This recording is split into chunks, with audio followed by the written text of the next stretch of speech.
right, Andy, this is episode 507. You dropped low. You may want to rise up about 5 inches. Oh, did I? Okay. There you are. Yeah, that would be okay. That's just right. Good. Okay. All right. Okay. Countdown. I keep moving my screen. Okay. In fact, I should put it on hello so I don't move it around. Is it on your lap? Yeah. Yeah, because you seem kind of bouncy.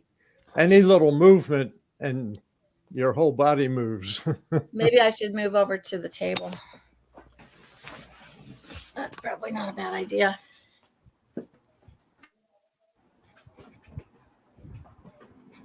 It'll look like there's an earthquake all the time. Okay, so let me just turn off the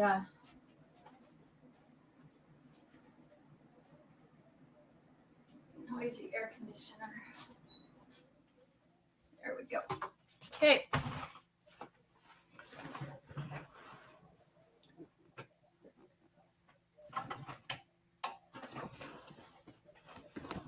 Yeah, the lighting's better too, I think. Oh, is it? Okay. Pull it in a bit. Okay. It'll work. Something behind your head is showing. I think it's from the light. Yeah, it's a clock or something. I think. If you sit up tall enough, it goes away. Yeah. Okay. Right there, you're fine.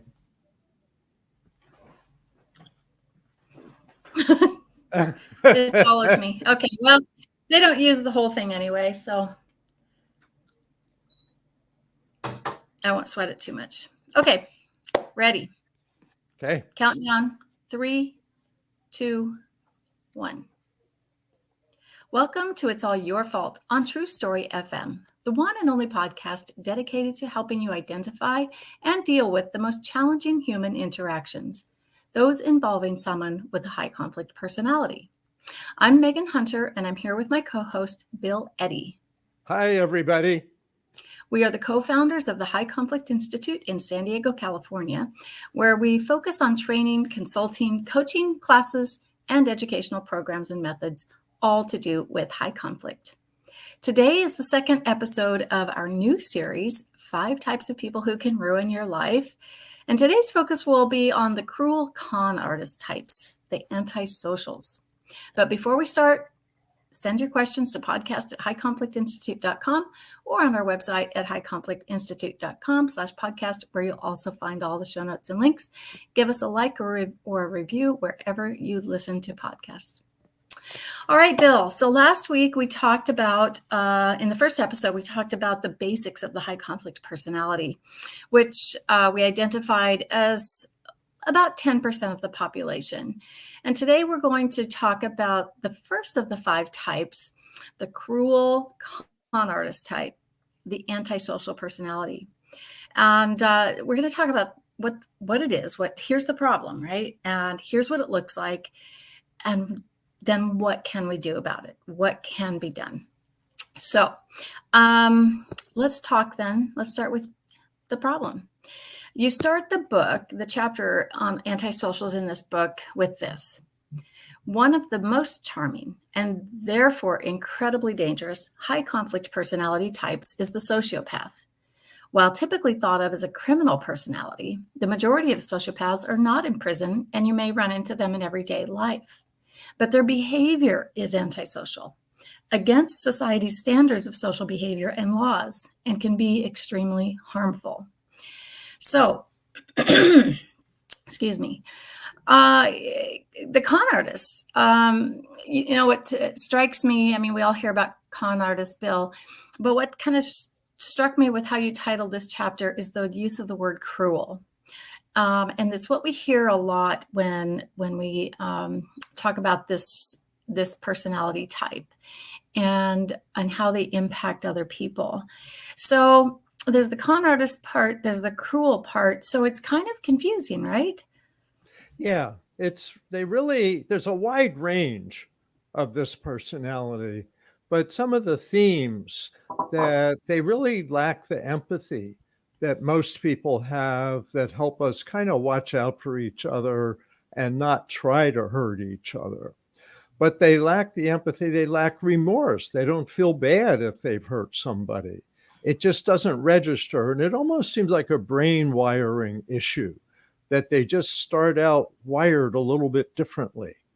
And so this lack of empathy, lack of remorse, but they're often very, and some people say in many ways like 3-year-olds, that they want what they want and they want it now, and they don't care if they have to hurt somebody to get it. And you might say, what's the it that they want?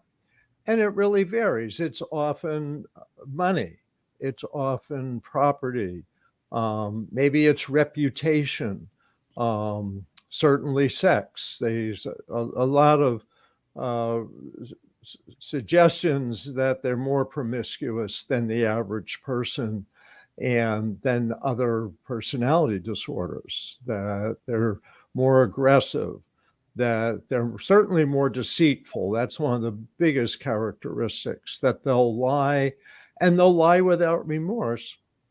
And unlike when we talk about narcissists who tend to exaggerate their importance and stuff, but they don't lie a lot, antisocial really lies a lot.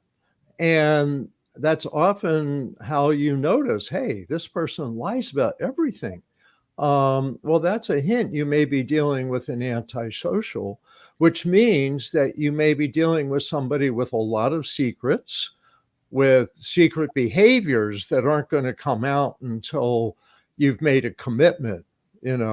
Maybe you've gotten married and now all that sweet charm goes away and there's a lot of dominance um, going on. But before I forget it, I want to mention we're not teaching people to diagnose personality disorders. We're looking at the more practical side of patterns of high conflict behavior. And this personality, whether it's a disorder or maybe someone just has some traits of this, can still be very difficult, especially in close relationships, because they're so manipulative. Saying things like, hey, honey, I got to take off for the weekend. There's this really big project at work I have to do. And instead, they're flying to the other side of the continent to spend the weekend with their other family that you don't know anything about. Um, and so it could be this, but there's a wide range. And some people have a little bit of this and you may be able to manage relationships with them. But by and large, this is the most extreme, I would say, of the cluster B personality disorders, which is antisocial, histrionic, borderline, and narcissists, and what we call the high conflict personalities, which are those 4 plus paranoid. So this is one to be aware of and be aware that you're being deceived. And most people will be deceived at some point by someone like this.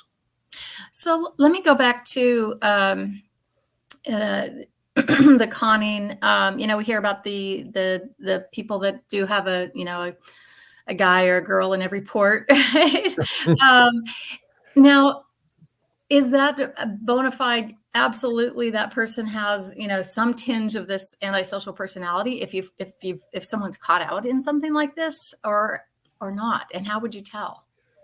Well, there's certain categories of behavior that make me think, okay, there's antisocial traits here, like having multiple families or multiple partners that they've been very secretive about. And what's interesting, again, I'll mention narcissists. Narcissists often like to have more than one relationship to keep them, getting the narcissistic supply that they want. But they often don't keep it a secret.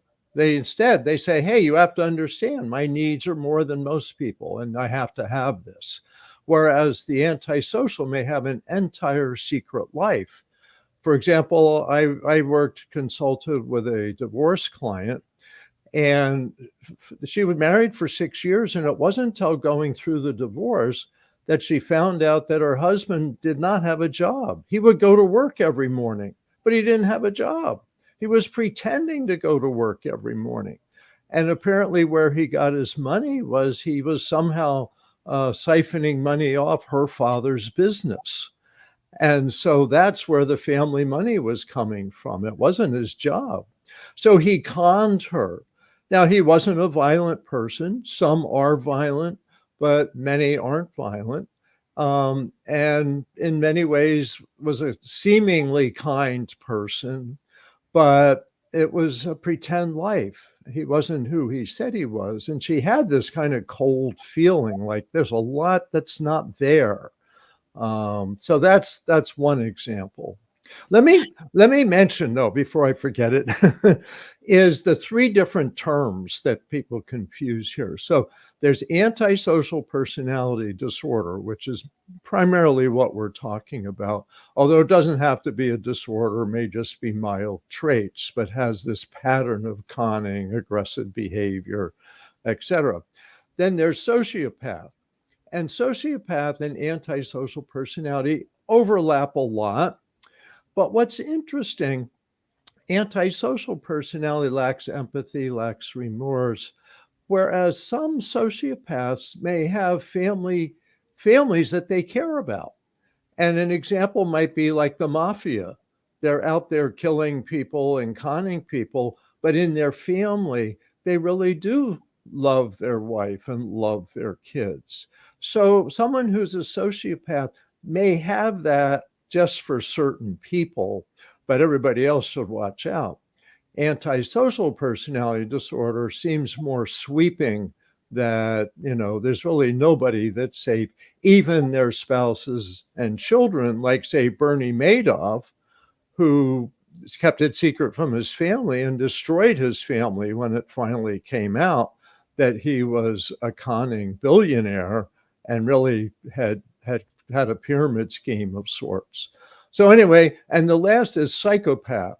And that's like a quarter of antisocials and sociopaths, maybe psychopaths, which is more aggressive energy, more willingness, and perhaps pleasure out of hurting people.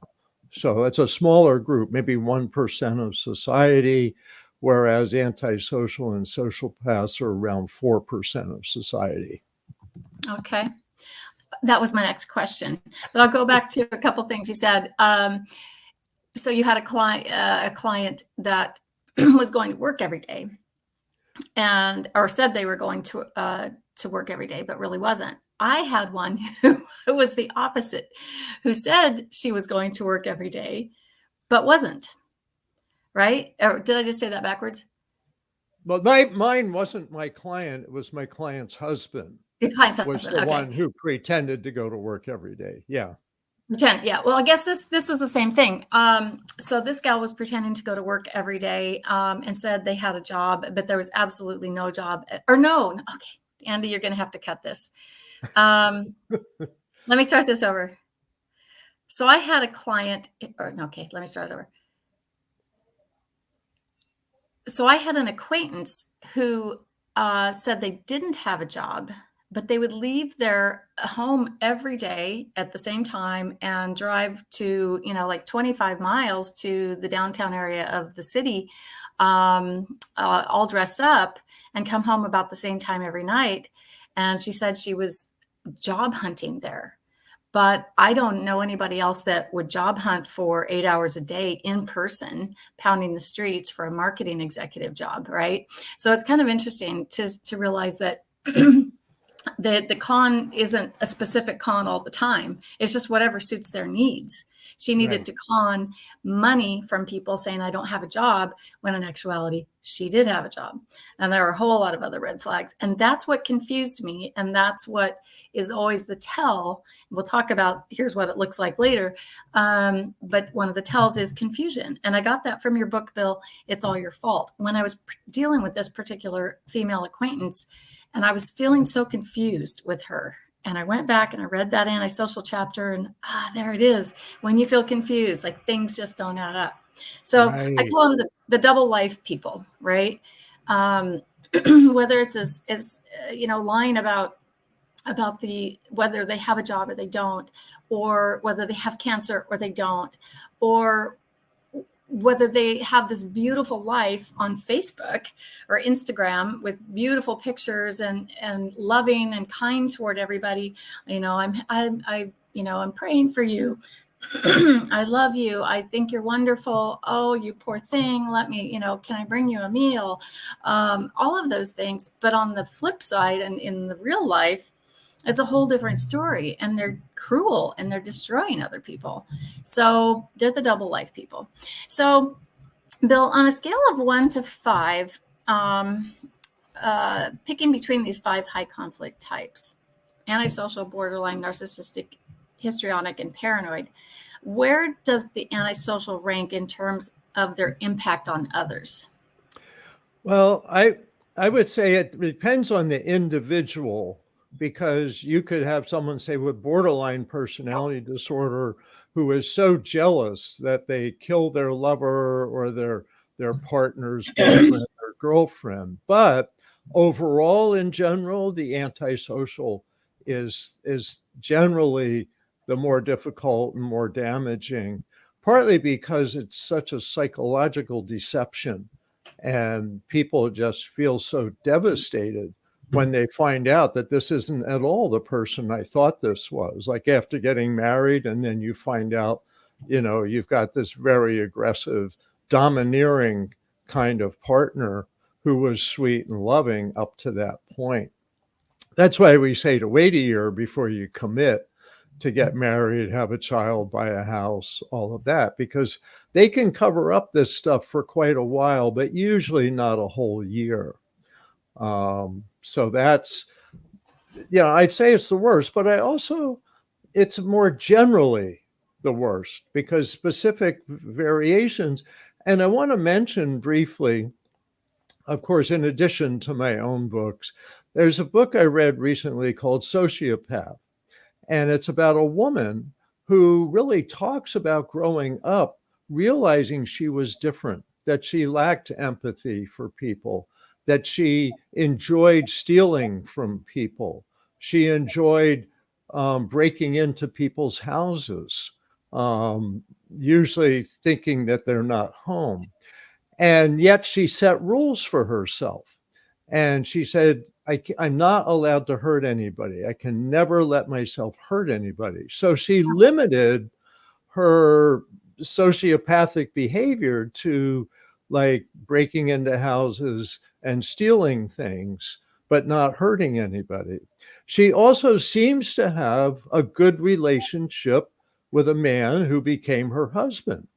And that's why I wanted to mention that sociopaths may be able to have empathy for somebody, even though they don't have empathy for most people. So there's a wide range, and that's why it's important to be aware of this, but not be judgmental, but be protective, and don't let people into your life too close who may have these very deceptive personalities. Absolutely. So that's an interesting, premise in that book, that she was able to have that level of insight. And it makes me think about someone I had a conversation with recently whose adult child has been diagnosed now with autism spectrum disorder.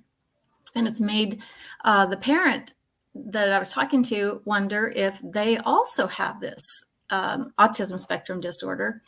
And one of the issues is just not really feeling something when someone's dying, let's say, Mm. right? I mean, having empathy, like being able to handle it. And even last night I was watching the 602 Lost in Phoenix channel on YouTube. It's a guy that interviews homeless people in Phoenix. It's so tragic. And there's one gal that he's been following lately that's very, very close to death. She's like down to 75 pounds, and the drug use is just horrible. And so his followers were messaging him saying, "Hey, how's your mental health? Are you doing okay? And he said, look, I'm one of those people that has a personality that can just compartmentalize. And, I can go and talk to them, and I can say, okay, this is their life. This is not my life. I'm going to do what I can to help, but I don't let it affect me. So is that, I guess the question there is, I don't want anyone to think that just because you don't have maybe strong emotions of empathy, or feelings of empathy, is that the right way to say it? Or that you can handle things differently, doesn't mean you have the antisocial personality, right? You could be maybe somewhere on another spectrum, but it doesn't mean you're a sociopath. Or you could just be able to be very good at compartmentalizing. I don't know. I mean, what do you think about that? I think a lot with antisocial and sociopath is it's about being against the rules of society. So you're willing to harm people. You're okay breaking the law, and you're good at deceiving people so that you can either harm them or get away with things that benefit with you. So I think of the lack of feeling or lack of empathy itself may be situational. I know sometimes if someone's dying, you would think you feel empathy for them. But what if that's someone who's been hurting you, or like an abusive spouse who gets cancer and stuff, and you're like, really, it's hard Over to it? have, yeah, it's hard to have empathy because you're not going to get hit anymore if this person is sick or if they're dying. So it's more to do with those kind of against society characteristics, um, and willingness to harm other people. A lack of empathy, I don't feel sad for them, is different from, hey, I'm willing to hurt them to get what I want. Yeah. Um, So that if it's a kind of lack of thing. empathy, or lack, then it got to have the plus, right? Plus the Yeah. cruel side, or plus I want to harm someone, plus I want to steal from I want to hurt someone, right? So and there's the lack of remorse. Yes. And let me add, if you're concerned about yourself, go to a counselor and talk about what your concerns are. Because what's interesting is the high conflict personalities are busy blaming everybody else, and they don't go to counselors unless they want to manipulate them to get a letter for court or something like that. They don't seek to change or work on themselves. People who are reflecting on themselves and have concerns on themselves usually don't have a personality disorder, because there's that's a more fixed and less self-aware condition. But and same with like antisocials. There's a lot of programs out, and I think about the program Dexter. And Dexter's this guy, he works with the police force, but on the side, he tends to murder people that he thinks need to be eliminated from society. Take out the So, trash. yeah, right, right. Make the Or courts nice. Tony Soprano, in The Sopranos. But the thing that's not real is those people are busy reflecting on themselves in those TV shows. And Mm. that's not real. They're doing what just fits who they are. They're not even really thinking much about it in that kind of self reflective way. They're looking at how they can run their next scam or get their next person. So that's important for people to know. There isn't this self-reflection. That's a piece that's missing. And it's really missing for all of the personality disorders and all of the high conflict personalities. They're totally thinking, how can I do my next thing? Rather than, gee, should I have really done that? They don't have that kind of reflection. Okay.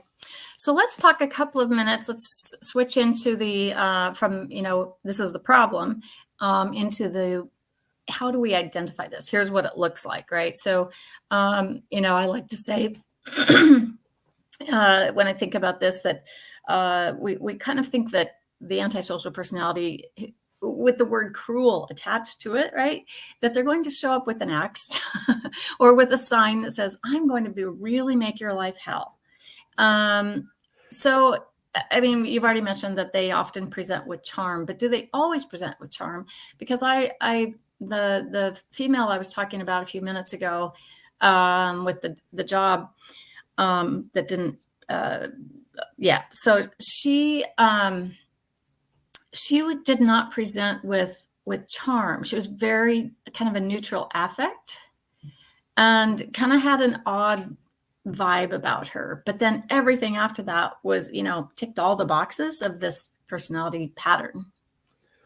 Yeah. So there's variation.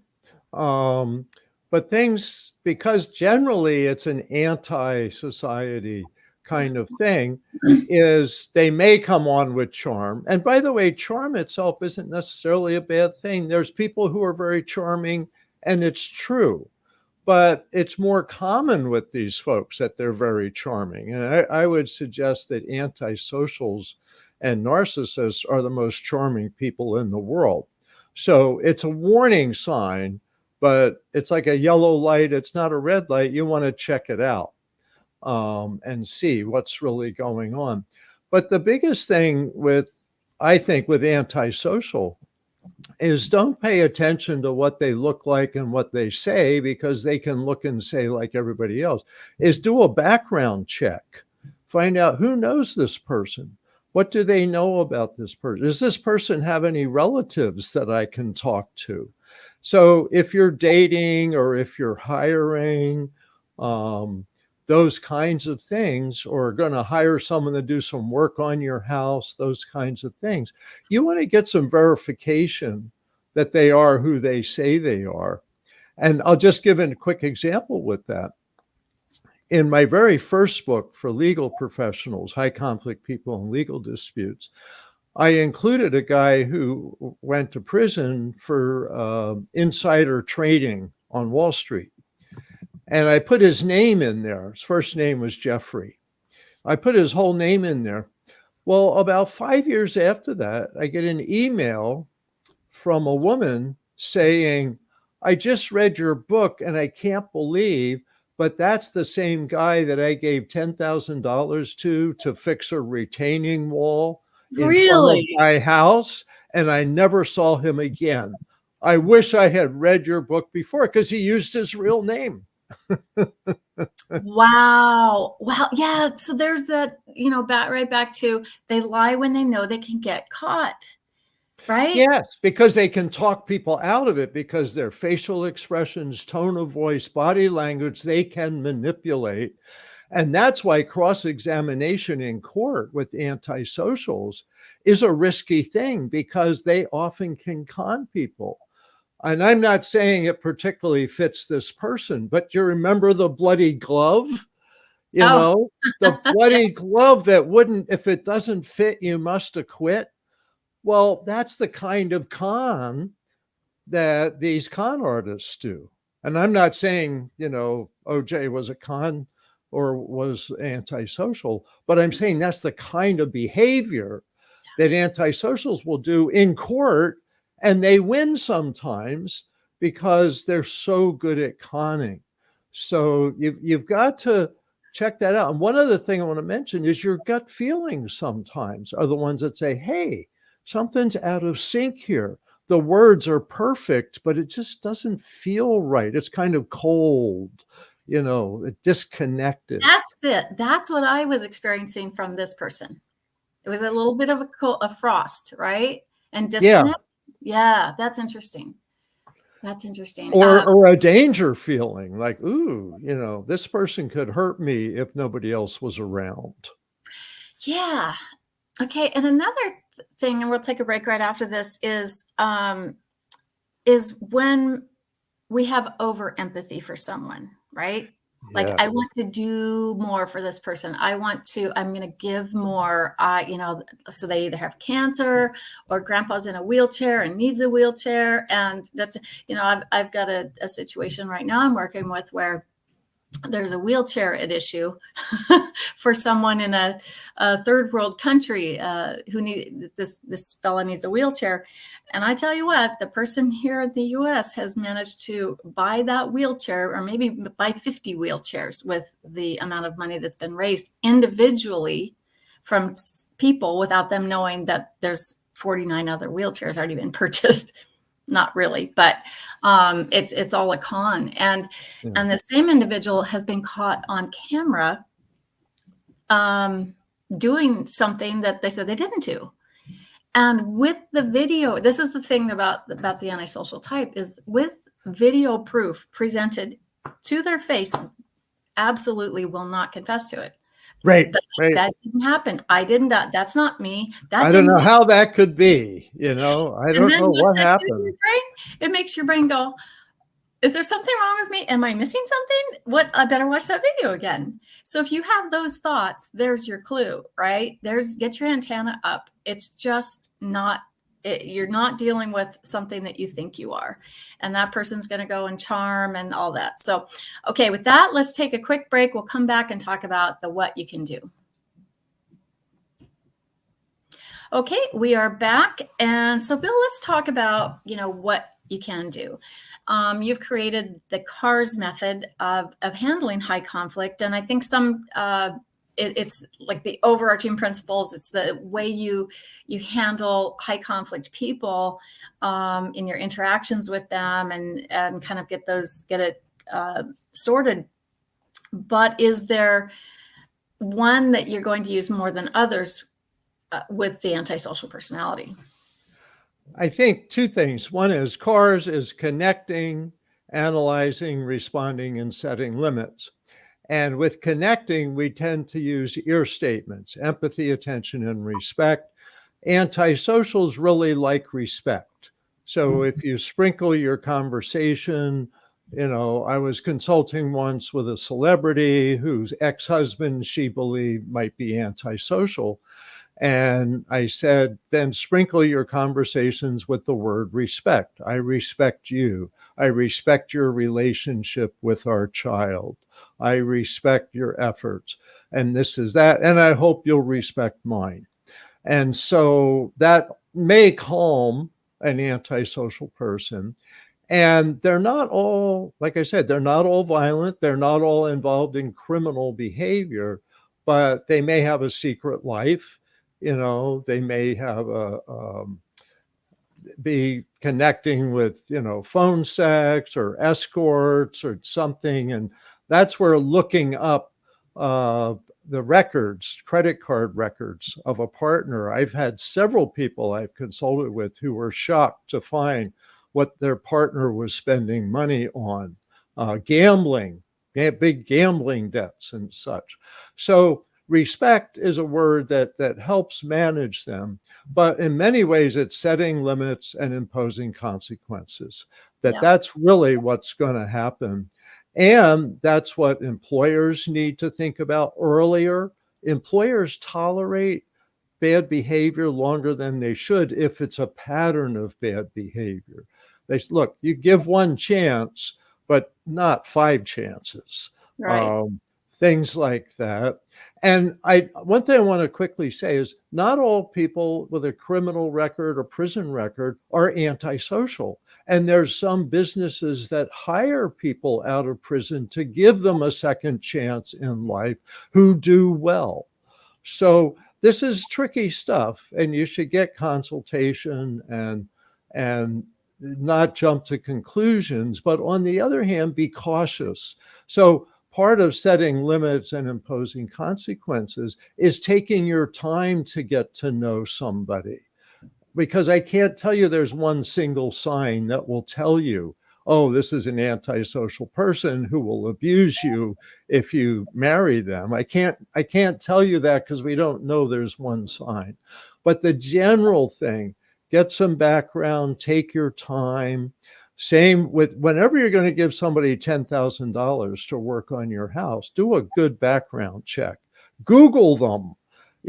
Google, so many people are out there on Google and they have a history, those kinds of things. but you may need to set limits. And in relationships and marriages, um, if you don't go to counseling with me, I'm going to have to separate and think about our relationship. Yeah. Things like that. So, the old phrase, trust but verify, comes to mind. And I think with this, it's don't trust and verify, right? Right. So, one last question, and then we'll wrap this up, is uh, the problem with one of the many problems with the con artist is so many people believe them, and Yeah. they have no problem destroying you and your relationship or your reputation in a community, in a family, in a business, in the media, right? They just don't stop. If you are their target of blame, they want to destroy you. And they may not, they probably say bad things about you to other people, and badmouth you. So most people will believe them because the con is so strong. So if you're the person that's having your reputation destroyed, you're being badmouthed, and people don't know what to do, or just don't know who to believe, do you try to convince someone that this person is, conning them? I think you want to say, first of all, hey, look, whenever someone's making strong, severe accusations about something, you need to have three theories. One is it might be true. The second is it might not be true at all. It's completely false. And the person saying these things is making false statements and acting badly. The third is maybe both people are acting badly. Well, in this case, that person's making false allegations against me. And you have to look at that serious possibility. And that's what I tell people if they're going to court, because antisocials are good at persuading judges, good at persuading communities, good at persuading employers that you're a terrible person and that they're a victim of you. So that they're playing the victim is a common theme for antisocials, and it Oh, works. They will turn people against you who will hate you without knowing you. And that's where this comes from. So keep or your even eyes open. Or even if they do know you, it plants a seed of doubt in their mind, and they start then creating their own story or their own narrative without checking it out. Um, so, one last question for you, Bill, is if you had one piece of advice or wisdom for someone who understands just through listening to this episode that, wow, there's somebody close in my life who this really marks the spot, hits the spot. What would that piece of wisdom be? I know that's a big question, broad one. Well, I think get consultation, talk to a therapist who may understand what's going on, talk to a lawyer who may understand. Um, But let me there's, interrupt you there, if I may. yeah, So if our most therapists, whether they're master's level counselor, PhD in psychology, PsyD, do they identify and recognize this antisocial personality? In case in point, this past weekend, I was listening to someone's divorce story, and this person had gone to a therapist, and the therapist said, "Oh, this person has extreme narcissistic personality." And I'm listening to this, and I'm going, listen to the whole story, and I'm thinking that just doesn't sound so narcissistic. It sounds a lot more antisocial to me. Not that I was diagnosing or anything, but just looking at the patterns of behavior. This is someone who punched the ex-wife's new husband in front of 200 people at a party. Just walked past him and just smacked him, knocked him out. And there are a whole variety of other things. So I guess the concern is, does the therapist have this kind of training, all therapists? And if so, how do you tell? How do you tell if someone does? And if you're told that there's something, what you're dealing with is maybe something different than this, is that going to harm you potentially? Or can you just use the same skills? Yeah, so many therapists don't understand this personality and get conned by this personality as well, like in couples therapy. Um, so you want someone who knows something about this, either in your community or, I mean, consult with us. Yeah, That's yeah. always an option. We do a lot of consultation, 30-minute, 60-minute, people trying to figure out what's happening to them. Speaking of which, I think you have a consultation right now, Bill. Yes, So I need let's to wrap do this that. up. So thanks for listening today. Next week, we're going to talk about the third episode, the borderline personality types in this series. In the meantime, send your questions to podcast@highconflictinstitute.com or submit them to highconflictinstitute.com/podcast. Until next time, keep learning and practicing the skills.